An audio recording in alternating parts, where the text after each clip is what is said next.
Hey guys, welcome to my channel, Chris and Stuff, and welcome to my workshop. It's a bit of a mess, but it's a working workshop. If you don't already know, I usually make snooker cues, but today I'm going to be showing you how to affix the E-Sk8 100s onto your skateboard using a DIY method which I'm going to make up as I go along while you're watching me. The video is not going to take that long, but it's going to have a great result at the end. Let's get to it. For the installation, in this video you will need your electric skateboard, your skate tool, a PH1 or PH 0.75 Phillips screwdriver, your Sk8 100s, some M4 countersunk hex bolt screws, a tap and die set, a cordless drill with a 3.5mm high-speed steel drill bit. So the first thing I need to do is remove this plastic mount from the light itself. This light's a really good construction. All of this is aluminium, but this is the weak link right here. So we're going to take this off.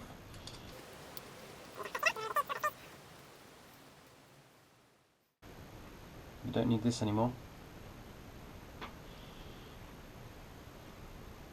You don't need these anymore. And this is the back of our Sk8.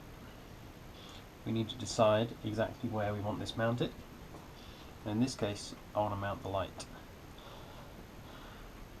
here. I'm going to take the back of this light, hold it in place. It can be a good idea to put something underneath the back, stop the chances of any rattles, so that's what I'm going to do. I'm going to put this under here. I'm going to put my light in position. Didn't mention needing this because I didn't really think about it, but I'm going to use the point off of my compass just to scratch and mark where I need to drill my holes on the truck. Okay, so now we have 2 points to drill our holes. So you know how the saying goes, better to be safe than sorry. So the first thing I'm going to do is remove this truck with my skate tool.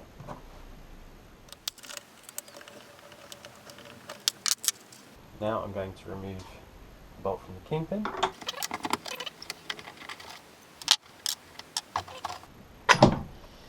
I'm going to remove the truck mount from the truck and all the hardware.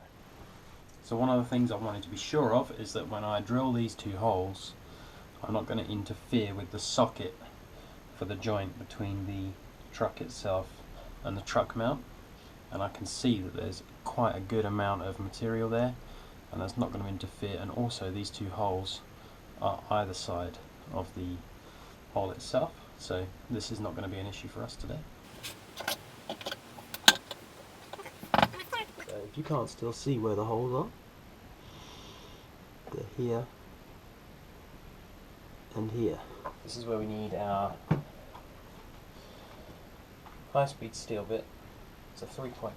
I'm going to drill 2 holes into the truck from here.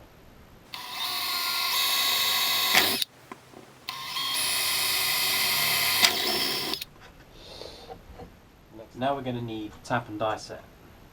In this instance we're going to use M4 0.7 tap. A good way to find that out is to take out your dies.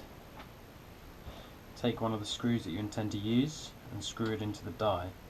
If it screws in without biting and giving you any problems, then you know that that's the right size die, and that correlates to the right size tap. So this is how we create the thread for our bolts.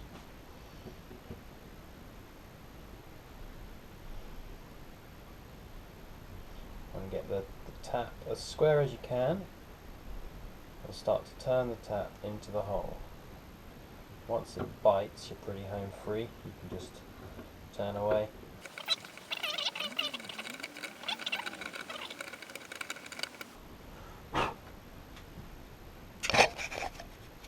As you can see, we now have a nice threaded hole. Let's do the same on the other side.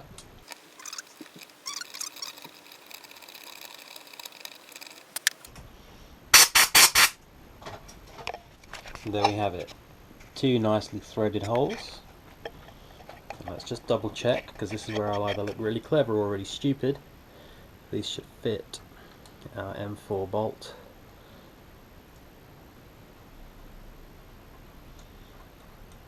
And there you go.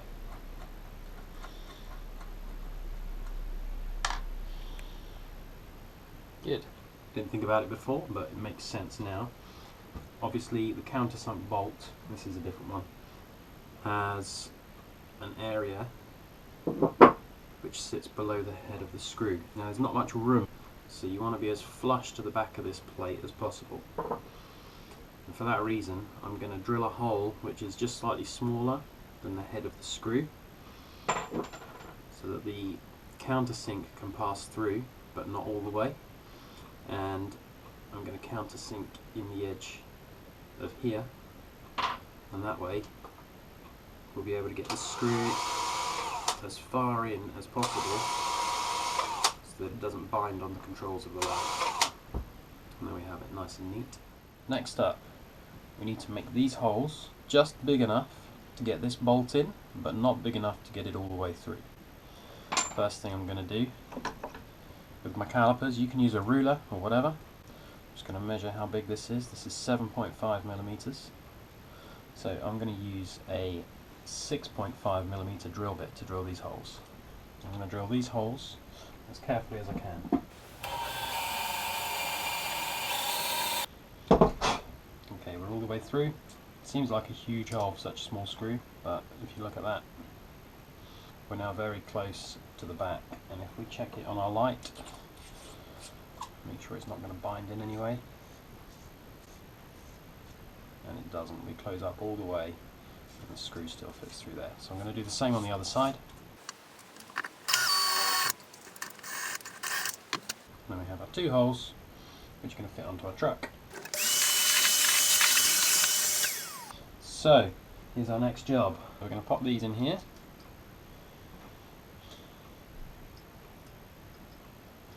And get ourselves all screwed down.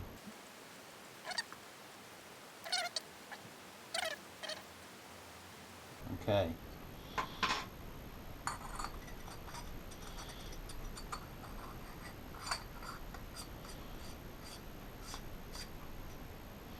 There we have it. All that's left to do now is fix this back onto our board.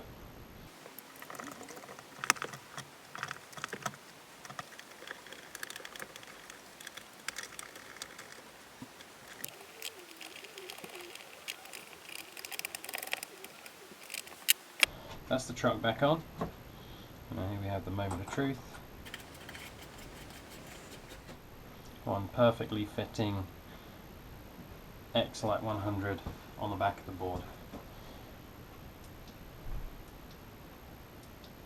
So that was my DIY installation of the E-Sk8 100s. I hope you enjoyed the video. If you did, hit that like and subscribe button, and maybe I'll be able to make some more videos. Let's go check this thing out.